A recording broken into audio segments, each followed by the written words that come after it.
Assalamualaikum warahmatullahi wabarakatuh. Kami dari kelompok 7 akan mempresentasikan tentang Just in Time.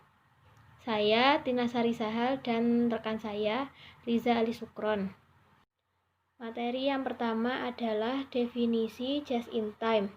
Just in Time adalah suatu produksi yang dirancang untuk mendapatkan kualitas, menekan biaya, dan mencapai waktu penyerahan seefisien mungkin dengan menghapus seluruh jenis pemborosan yang terdapat dalam proses produksi sehingga perusahaan mampu menyerahkan produknya baik barang maupun jasa sesuai kehendak konsumen tepat waktu.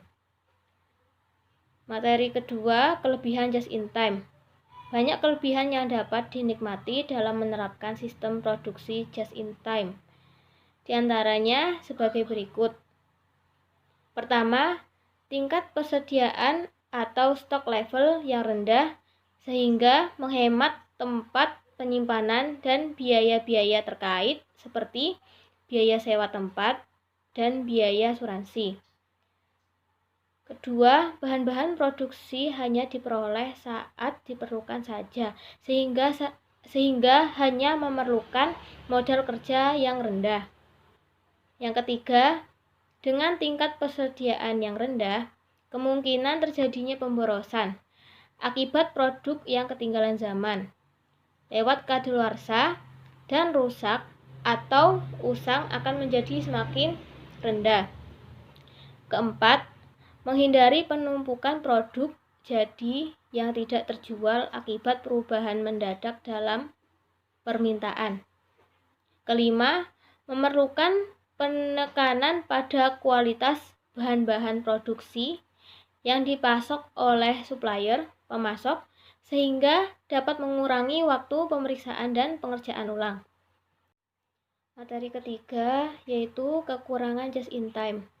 Meskipun banyak kelebihan yang bisa didapat, sistem Just in Time masih memiliki kelemahan, yaitu pertama, sistem produksi Just in Time tidak memiliki toleransi terhadap kesalahan, sehingga akan sangat sulit untuk melakukan perbaikan pengerjaan ulang pada bahan-bahan produksi ataupun produk jadi yang mengalami kecacatan.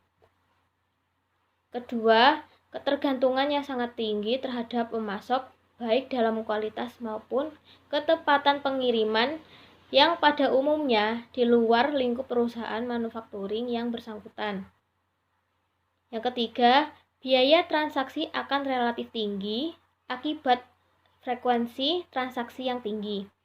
Keempat, perusahaan manufakturing yang bersangkutan akan sulit untuk memenuhi permintaan yang mendadak tinggi karena pada kenyataannya tidak ada produk jadi yang lebih. Di sini saya akan melanjutkan presentasi dari teman saya. Mari kita lanjut ke poin selanjutnya, yaitu tentang pengertian limbah.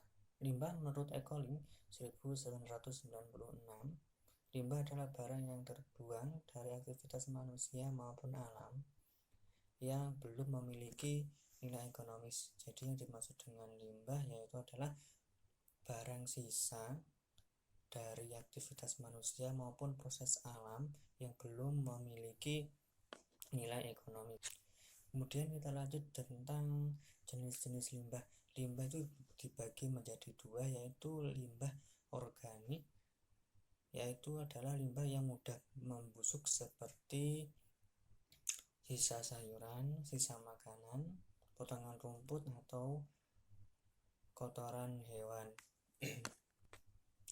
Kemudian ada juga limbah anorganik, yaitu limbah yang tidak mudah membusuk seperti halnya plastik, pecahan kaca, karet, kaca, botol, dan bes limbah berbahaya, misalnya seperti paku, bekas lampu neon, sisa racun tikus atau serangga, obat kadaluarsa, dan batu baterai bekas. Jadi jenis-jenis limbah itu dibagi menjadi dua, yaitu limbah organik dan anorganik.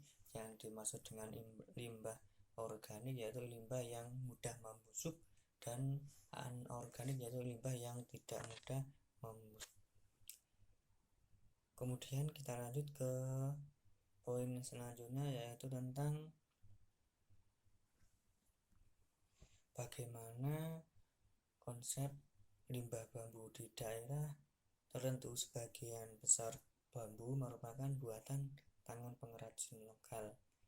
Setiap daerah memiliki cara penanganan material yang unik.